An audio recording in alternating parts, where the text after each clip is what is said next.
Hey guys, welcome. This is my first official YouTube video, and I am going to use the same principles I've used for my Facebook Live videos for years, which is to be casual and be me.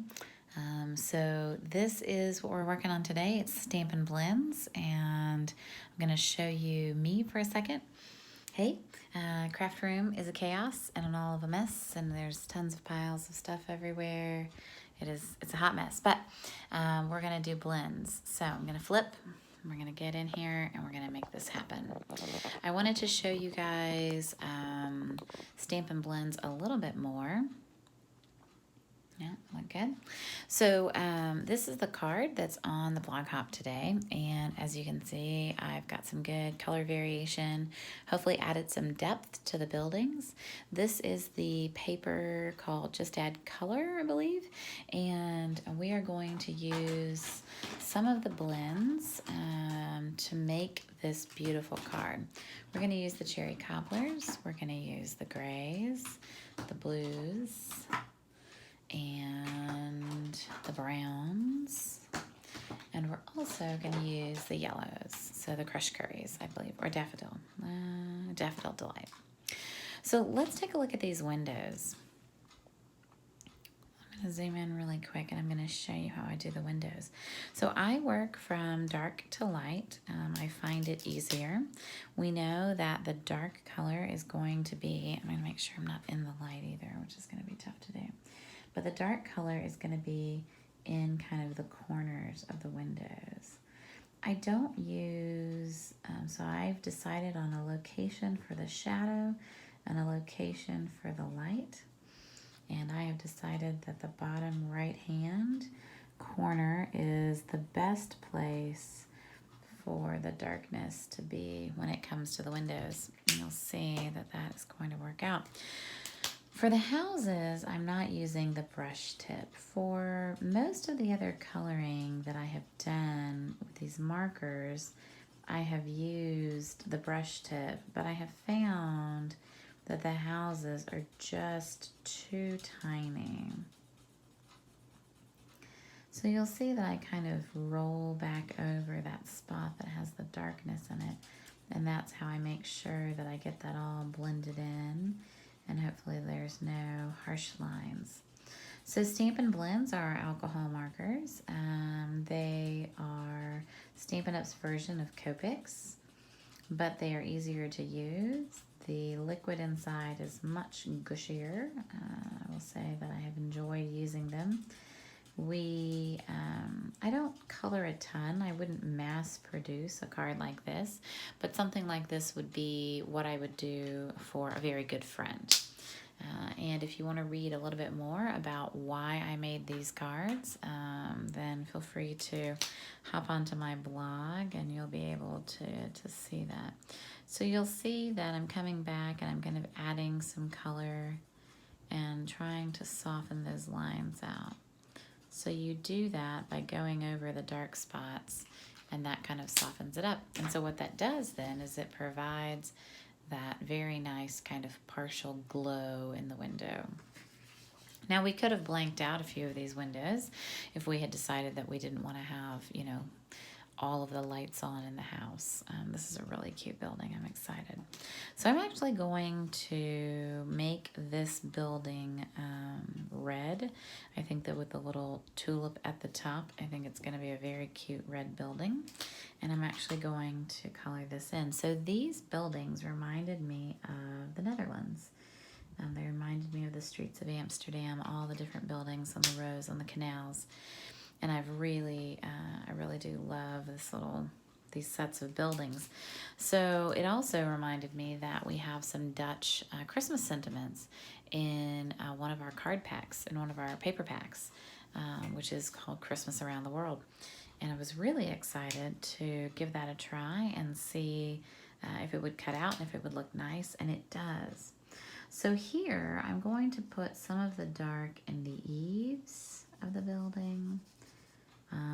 So where I think that it might be rather dark. Oh, I forgot a window up there.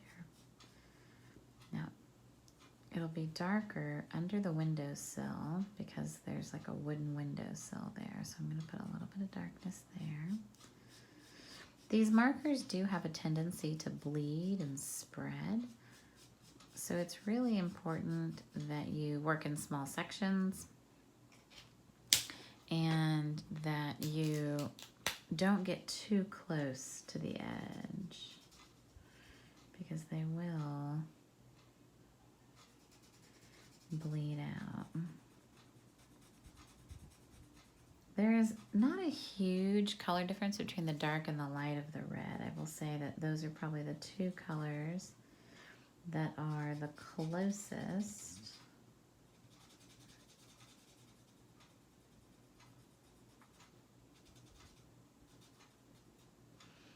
Not sure what color I'm gonna make those little overhangs. So the markers give you an opportunity to color in and shade with markers like you've never shaded before. Markers don't really shade. That's not really something that they can do. And so to be able to get such a neat look with a marker is really nice. And I like that, like with pencils, I love working with watercolor pencils, and Stampin' Bland's watercolor pencils are awesome. But I find that I push down really hard, and so then my hand cramps. And with these, I really don't, because the ink flows through them so nicely. I don't really find that that's the case. So now you can hopefully start to see a little bit of the shading in the building. And I would just keep going through and trying to make sure that if there's a dark piece that I've kind of tried to shade it out. You want to work while the ink is wet in terms of blending. If the ink doesn't stay wet, then it's not going to blend very well. I try to respect the boundaries of these windows really well. And I'm a lefty, so coloring on screen or doing really honestly anything on camera is really challenging. But one of the things on stage, we were told to set some 6-month Stampin' goals, and my 6-month Stampin' goal is to post more on my YouTube page. I will tell you that I have a very casual demeanor on camera because I'm used to doing Facebook Live videos with my customers, and I will continue to do those. But what I'm gonna do is I'm gonna post them on here, and then I might also, you know, gussy up my on-screen demeanor a little bit.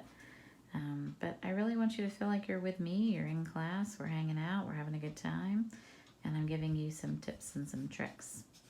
So one of the things you want to do is work in small pieces with these. You also want to make sure that in larger areas you're making small circles with the ink so that you can't see any harsh lines or anything. All right, there is the building. Very nice. Looks cute. So then I'm going to start to make some decisions about what else I want to do, what colors I want to include.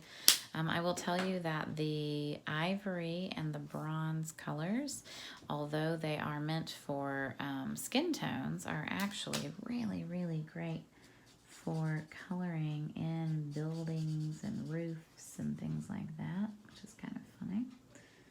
And I have found some good success in using them. So I tend to use those. I will probably make some darker awnings and lighter. So I use this dark brown for the tops. I'm probably gonna use it for the bottom too. So all of the little window sills will get a little bit of brown in them. And then I need to go back and do that one window up top. I forgot about him.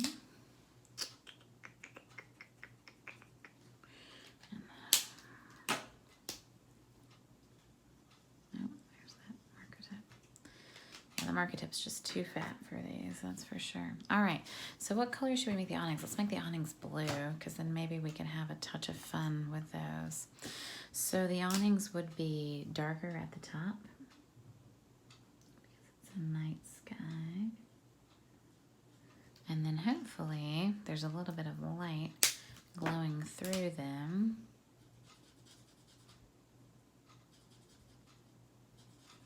The blue is also a color that doesn't show as well for variation. Like I feel like the night of navy light and the night of navy dark are both pretty dark.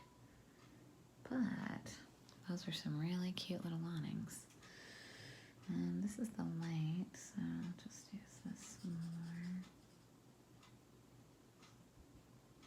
Probably like a brown front door.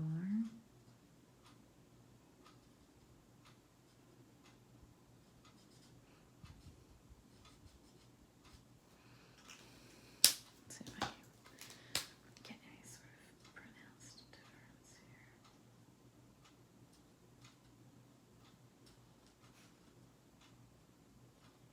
Very nice. And then you'll see that in the background over here, I had started working on coloring in the night sky. So in order to make that look good, I kind of worked in small pieces. The brush tip is very malleable.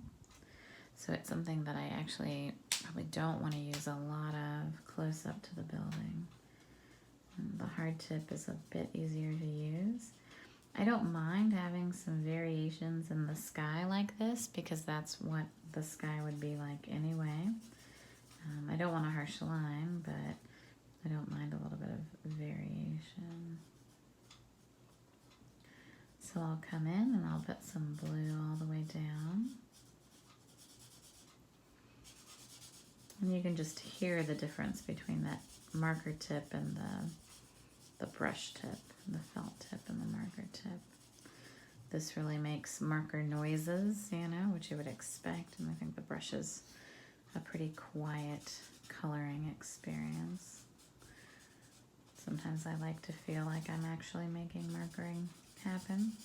Now, if I was really being smart, I probably would have made the road brown or the ground brown, but in my sample, the bottom doesn't really matter because I end up covering it up with a nice piece of ribbon, the sparkly black ribbon. So, those are the buildings. This is the card. Merry Christmas in Dutch.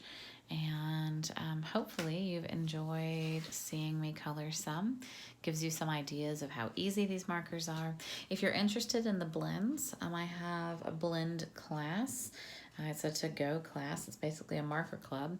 And you buy the recommended markers for the month, and then I send you a couple of make and takes. So I would send you the pieces for this card and another make and take that would be Christmas themed. So hopefully you want to join, and hopefully you love the project and you enjoyed seeing me color. All right, guys, have a wonderful day, and I will talk to you later. Comment below if you liked it, and make sure you're following me, C2C Stamping, on the blog, c2cstamping.weebly.com, or on Facebook.